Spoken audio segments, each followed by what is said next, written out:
So I haven't posted for a little while. I thought I would post something about how I'm kind of progressing with doing this blues penny whistle thing. I had my first night at an amplified jam night, and it was really cool. It was really fun. I wasn't expecting to be going and playing, so I just happened to have what I always carry in my bag. So I always have this a little pouch. Oh, I always have a little pouch of whistles in my bag, fits about kind of 3 or 4, and these are the ones I happen to have with me. E flat, D and C. And I was able to participate in quite a few songs with that, playing an E minor on the D whistle, playing an F minor on the E flat whistle, and I can't quite remember on the C what happened. But I basically found, a couple of things, and one of them was that I really needed to be really, really close to the microphone, like where there was a microphone. I don't have a microphone right here. Let's pretend, if you pretend my hand is the microphone, I really had to be like almost, I think I was pretty much touching it some of the time before I could hear the sound come back through the monitors. So that was one lesson I learned, that you have to be really close on the mic, but also I've really been wanting to be able to kind of do all this, or show that this can be done with the kind of the generation whistles or equivalent, so the kind of the cheaper ones. I've been looking at how to tweak those, and I think that maybe where my idea does fall down a bit is once you're amplified, because if there's a drummer playing behind, you kind of really need to be as loud on the sound you're producing next to the microphone as possible, to have it a chance, give it a chance to come through. Otherwise I have to turn the microphone up.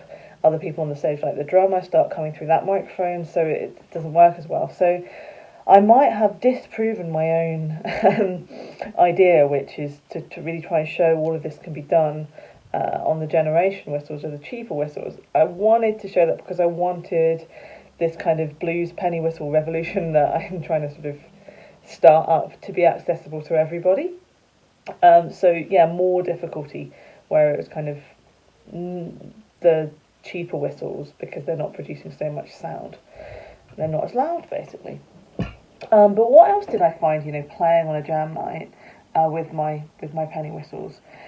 Well, I guess the first thing I found was that things seem to come in sort of guitar-based keys. So we're looking at E, A, those keys that aren't so available normally on the penny whistle. But E minor is very comfortable on the D penny whistle. E major a bit more of a faff, because you have to half hold for the major third to get the G sharp for the major third.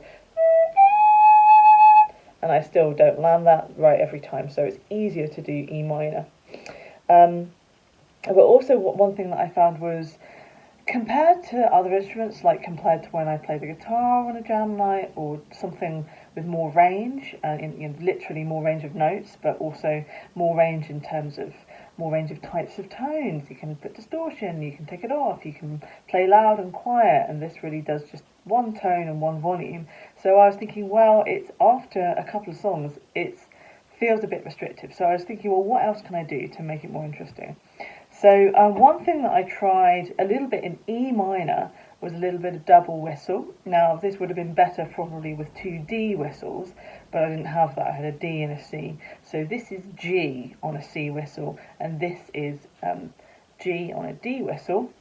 And of course, both of those G's, G works great in the key of E minor.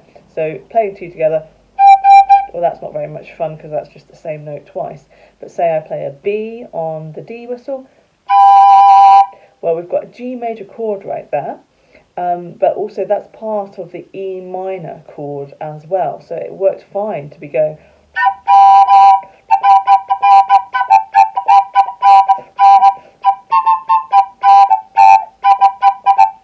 So some of it was a bit kind of just maybe a little bit of an odd note, because you don't normally hear the C in E blues. There's the C I was playing there. But it was okay, here and there, so that was nice to do. And of course, even if I'm just playing the G and the B, I could do some nice kind of articulation.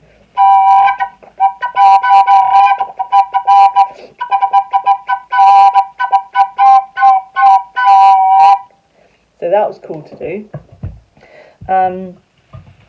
The other thing, well, generally, let's just say, like, so my general sound, let's go back to the bass sound, not bass as in bass, like, low, but the bass as in B-A-S-E sound I was normally doing. I'd be doing my regular kind of blues licks. It was quite funky, actually, but all your pentatonic blues stuff will still work.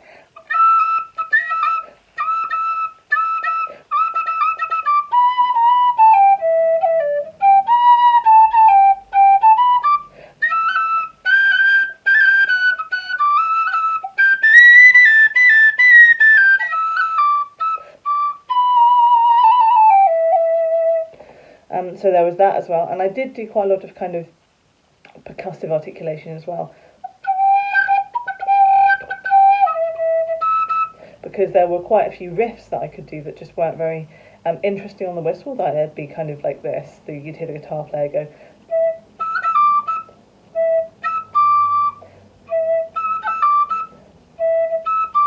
and it's a little bit kind of plain and not very. It's not got much character to it, so I could go.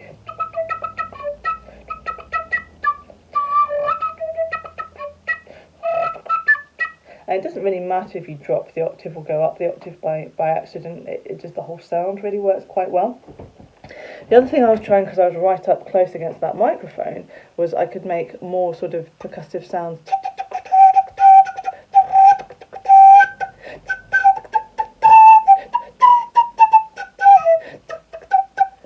What's that riff?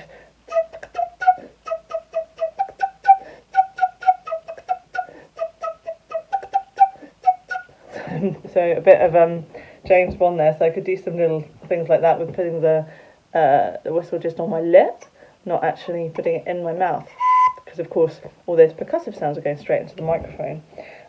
So those were a few different like little ideas that I had.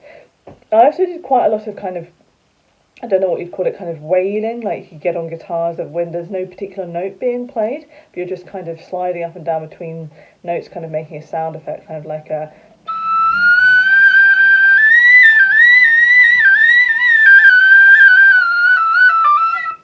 So there was a bit of time where it was just like, it's just an effect. It doesn't really matter what note it is. So, you know, those were fun things to do. I'd like to explore more of what I can do in, you know, those situations where it's just, well, if we're just hearing whistle, whistle, whistle all the time, it's just kind of one sound, and blues quite likes a variety of different tones. So I liked including that. I also did kind of wonder if maybe what I wanted to be doing was playing a recorder.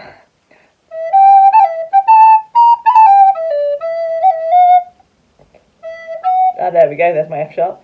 Different F sharp on the recorder.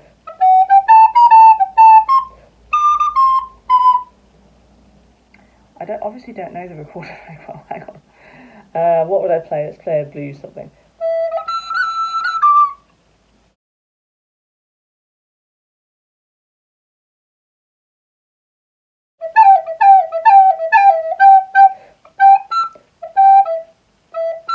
So anyway, I obviously don't know the recorder very well, but it did get me thinking that maybe it's something I'd like to have in my trick bag as well, because just turning up to a jam, I've just got whatever happens to be in my bag.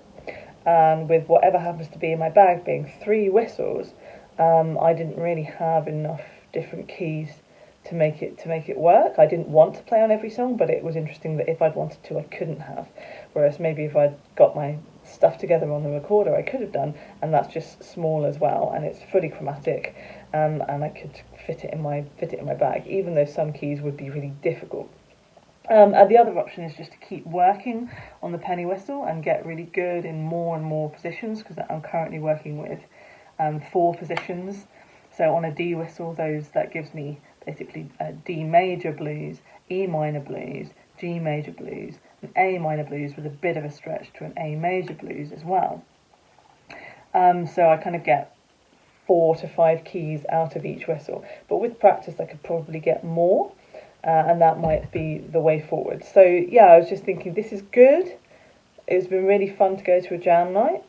I got to play even though I wasn't kind of prepared. So that's one of the great things about the whistle, is it's just small enough that I've got 3 or 4 always in my bag. So I could just go, oh, okay, yeah, I'll play, and I can participate in the whole evening. But I did find it like a bit restrictive in terms of getting really cool sounds that had a variety to them. So that's something I'm going to keep working on.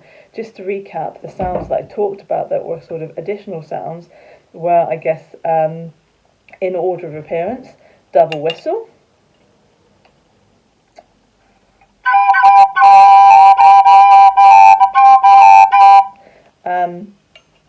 Then there was like percussive articulation.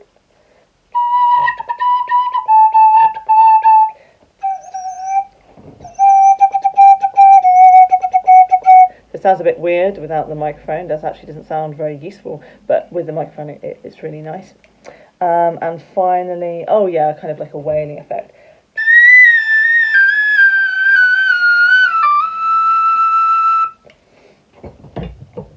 So hope that this video was helpful to someone out there. If not, I'll just refer back to it when I need to next remember what to do when I go to my next jam night.